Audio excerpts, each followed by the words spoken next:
Bonjour à tous et bonjour à toutes. Je vais vous lire le chapitre 26. Le fumeur clandestin. On devrait ranger le fumeur clandestin dans la catégorie des fumeurs occasionnels. Mais les conséquences de ce type d'attitude sont si insidieuses qu'il faut lui consacrer un chapitre. J'ai fumé en cachette de ma femme et cela nous a presque conduits au divorce. Cela faisait 3 semaines que j'avais arrêté. Du moins, j'étais en pleine tentative. J'avais pris cette énième décision d'arrêter sous l'injonction de ma femme, inquiète de mes continuelles quintes de tout. Comme je lui faisais savoir que je n'étais moi-même pas inquiet, elle me répondait que je verrais les choses autrement si je devais assister impuissante à l'autodestruction d'un être cher. L'argument avait porté et j'avais décidé d'arrêter. Après 3 semaines sans cigarette, j'avais craqué à la suite d'une violente dispute avec un ami. Plusieurs années après, j'avais compris que j'avais inconsciemment déclenché cette dispute.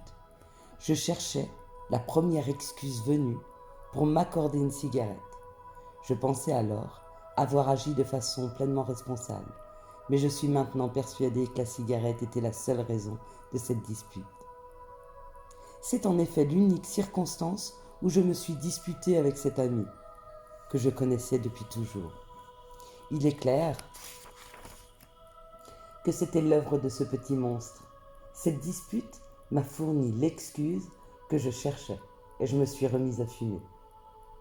Je ne pouvais supporter l'idée de la déception qu'aurait ma femme. Je ne lui ai donc rien dit. Je ne fumais que lorsque j'étais seule. Puis progressivement, je me suis remise à fumer en compagnie de mes amis, jusqu'à ce que ma femme fût la seule à ne pas connaître la vérité. Je me rappelle que j'étais alors assez fière de moi, me disant que c'était un bon moyen de maintenir une consommation relativement faible. Elle finit par percevoir de mon manège.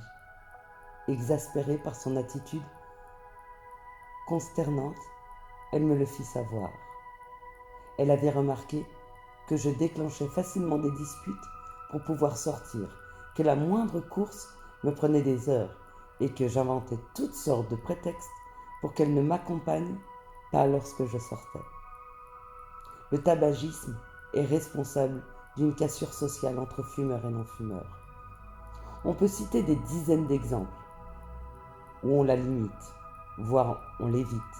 La compagnie d'amis à cause de cette saleté.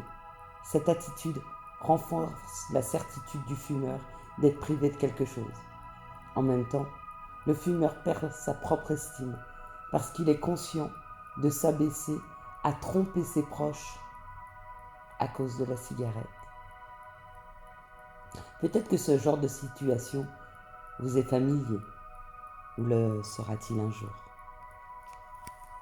Voilà, nous en avons fini avec ce chapitre. Je vous souhaite à tous et à toutes une belle et magnifique journée.